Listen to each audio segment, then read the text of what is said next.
What were the last thoughts you had about yourself? What are the thoughts you tell yourself? Were they filled with love and compassion?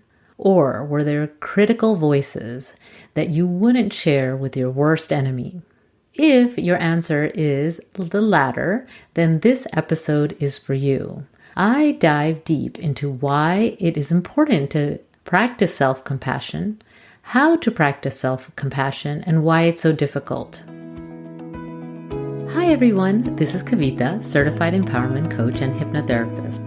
And this is the Enlightened Heart podcast, where we will explore topics to empower HSPs and empaths to go from surviving to thriving in the world. I use my years of coaching other HSPs and empaths, my personal experience, and my training to provide deep insights and implementable strategies to help you thrive. We will also be interviewing other successful HSPs to reveal their empowerment tips. So, what was your answer to what I shared in the intro today?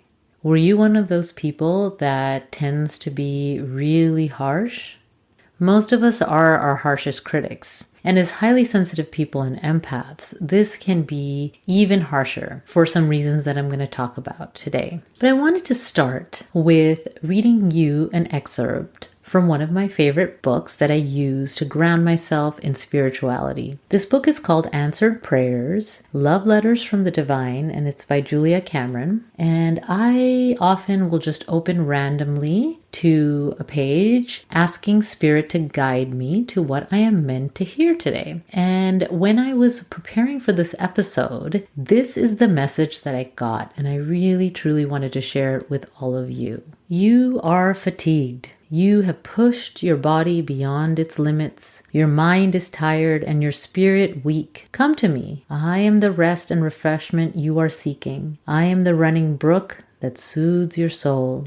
I am the black sky spangled with stars under which you can sleep. I am the great restorer. Bring me your fatigue. Allow me to refresh you with the food and comfort. Your tired body is my tender child, and I attend to it. Your stressed spirit calls for my healing touch. I answer it gladly. It is my great pleasure to comfort you. Your weakness is my strength. Open your heart to me and allow me to sustain you. I am without fatigue. I am without exhaustion. I gladly share with you from my storehouse of stockpiled energy. My vitality is your vitality. My radiant health is your health. Depend on me. As a loving parent leads a child with a tender hand, so will I lead you. One step at a time, never too quickly or with haste. I will bring you where you need to go. You are exhausted from trying to reach your objectives without me. Do not strive to be without me. Depend on me in all things. Allow your heart to be carried within my greater heart. Allow yourself to rest in my gentle custody. You are my beloved child. I cherish you. So I received this message. I love these because they're written like letters from divine, and thought about what I was meant to take away from that. And really it was about the self-compassion, right? When you are allowing Spirit to guide you, when you allow yourself to rest, when you allow yourself to receive guidance, support, and help from others, especially from the divine, right? And the divine works through other people, then you are providing yourself with a high level of self-compassion. You are treating yourself like you would treat others. Most of us don't function that way. As highly sensitive people and empaths, we are a minority. We are approximately 15 to 20% of the population. And so if that's the case, then the world is not made for us. The world is made for, as Dr. Elaine Aron says, the other 80%. So if the world is made for the other 80% and you are living in this world, then it's really important for you to see where you could fit in, how you fit in, and how you can take care of yourself. I love to say that you were created this way by divine. So I wanted to start with talking about self-compassion and how we talk to ourselves. That self-talk can impact how we take care of ourselves and treat ourselves. Okay. And so a lot of us are our own worst critic. We spend so much time telling ourselves that we're just not good enough. Why couldn't we have done that better? Why did we say something? And many other variations of that. And the reality is that most people probably didn't even notice the mistake we made, and we are imperfect, right? And so, there's nothing wrong with you. You're just imperfect because you're a human being. You have chosen to grow and learn each and every day. And so part of the growth process is to make mistakes, and you will make mistakes. What is going to make you a better person and improve is by looking at your mistakes, learning from them, and choosing differently. When we get stuck in situations where we just keep repeating the same patterns, then that is a message that you need to do something differently, okay? And I can talk about that in another episode. Right now, I really want to talk about how making mistakes does not make you less than, okay? And making a mistake is actually a sign that you're human. But often when we make mistakes or we do something out of what we think we should do, or we haven't reached the level of accomplishment we think we should be at, then we beat ourselves up, right? And we're in this spiral. And so what is your behavior when you beat yourself up? So most likely your behavior is not compassionate. Your behavior is almost punishing, right? So it's probably more like overworking, not allowing yourself to rest, telling yourself these things that you're somehow not good enough, hiding your gifts and your strengths from the world, and many others that I haven't mentioned. Most likely it's not positive. It's not allowing you to show up, and it's not allowing you to thrive in the world. So I'm going to encourage you to take a moment and really think about how you talk to yourself, and then how you treat yourself. And then if you had someone you loved in front of you right now with the same scenarios in your life, what would you tell them? Would you tell them the things that you tell yourself in your head? Most likely you wouldn't. Most likely you would show them high levels of self-compassion. You may say things to them like, "You're doing the best you can. You're such a wonderful person. You are so loved." And everyone makes mistakes. Look how far you've come. So the next thing is to look at how you talk to yourself and how you would talk to someone else that you loved in the same scenario. And to start to really switch those thoughts to the loving thoughts, to the thoughts that you would tell someone that you loved, okay? And so the next part of this is to acknowledge that when you are in this sense of, I need to punish myself and not being compassionate, you may be in the mode of comparison, right? And so comparison can be looking at others that are similar to you in some way, or comparison to where you thought you would be at this point in your life. So if it is, I should have been farther along, that is a different type of comparison versus like, look at so-and-so and how far they've come, okay? So I want to ask you to now, instead of doing that, to shift your focus first that you are and have accomplished so much. Our brain likes to look at what is not going well, what we haven't done yet. And I am pretty sure you have done a lot and you have shown up a lot. And maybe your accomplishments are not these tangible accomplishments. Maybe your accomplishments are, despite my background,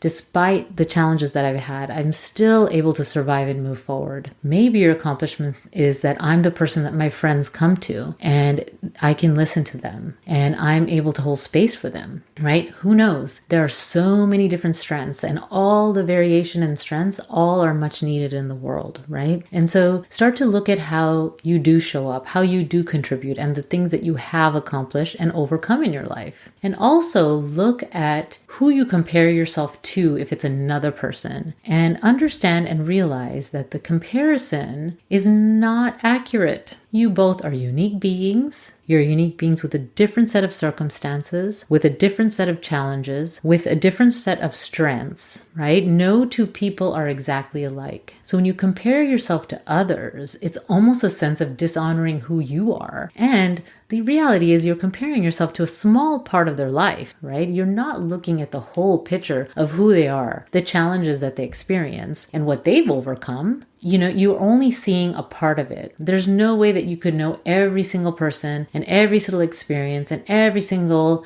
challenge they've experienced, right? And so when we see something outward, it's easy. Our brain can go to like, oh, wow, look at what they've done. Why haven't I been there? Why can't I do that? How come they could do it and I can't? Instead, I'm going to encourage you to say, wow, that's amazing that this person has done that. That inspires me to do that as well in my own unique way. So looking at the comparison and the reality of what's happening is really important. Looking at the type of comparison that you're doing and then changing the thought patterns, right? And then if there's an actual failure, right, in the definition of a failure in your life, there's a couple things that I want to recommend. First is to acknowledge that you're human, right? Like I shared before, we are flawed beings, and that's the way we are. We came here on purpose to evolve and be better and to learn and to have certain experiences. So it's important to acknowledge that. And then acknowledge what is going well. During this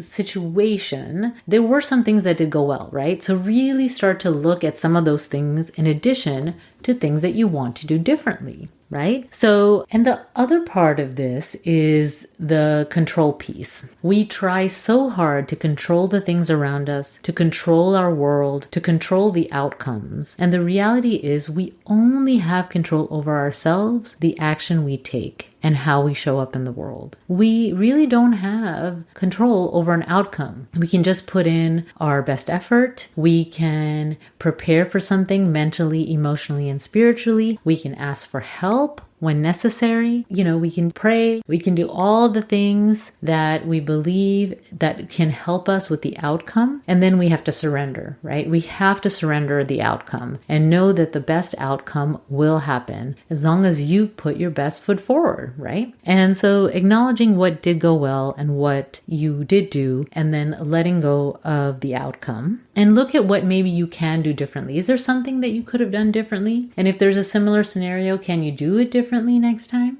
And maybe you feel like, oh, well, when I said, oh, I did the best I could, maybe you feel like you didn't do the best you could and you wanted to go back and do it better and you wish you put more effort in, right? Again, acknowledge that you did the best you could in the moment. Maybe you could have put more effort and you didn't. And that's the reality, right? And so all you can do and all you have control over is what you do next time and how you handle the situation next time. Okay. And the surrender piece, surrendering the outcome and surrendering to divine energy is a really critical part of this process.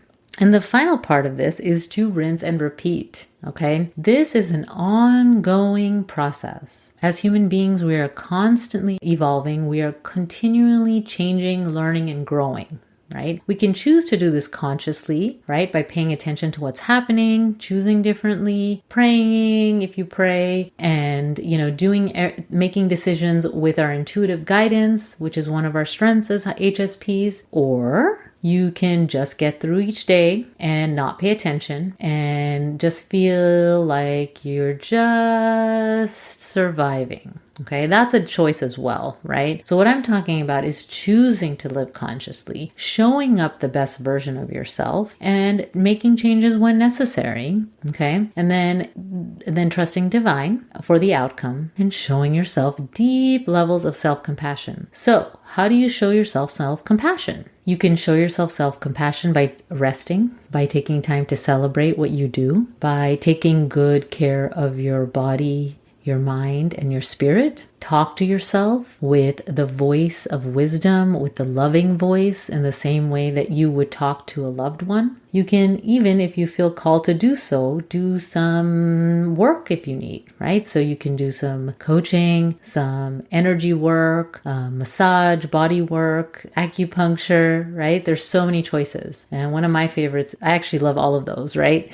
So really think about and feel into what you need to take good care of yourself, because you are much needed in the world. Your unique set of strengths, your unique set of gifts, and the circumstances that you have overcome, your story is going to inspire and is necessary to inspire others. Your gifts are here on purpose. So I'm going to encourage you to look at how you talk to yourself, take really good care of yourself, show yourself self-compassion, the same compassion you would show someone you loved, and continue to share your gifts with the world. Self-compassion is so important. It's so vital for us to take care of ourselves, because the final part of this is how we treat ourselves is how we're showing other people to treat us. If we don't show ourselves compassion, then most likely others won't. But you show up, how you show up energetically, how you take care of yourself is training others and showing them how you are willing to be treated and even what you're willing to be putting up with. So if you are ready to do this, I'm going to encourage you. Until next time, this is Kavita with the Enlightened Heart Podcast. Thank you for joining us for the Enlightened Heart Podcast. Remember, I will have all the resources I mentioned at theenlightenedheartpodcast.com. I'm your host, Kavita, and if you enjoyed this podcast, please take a moment to subscribe.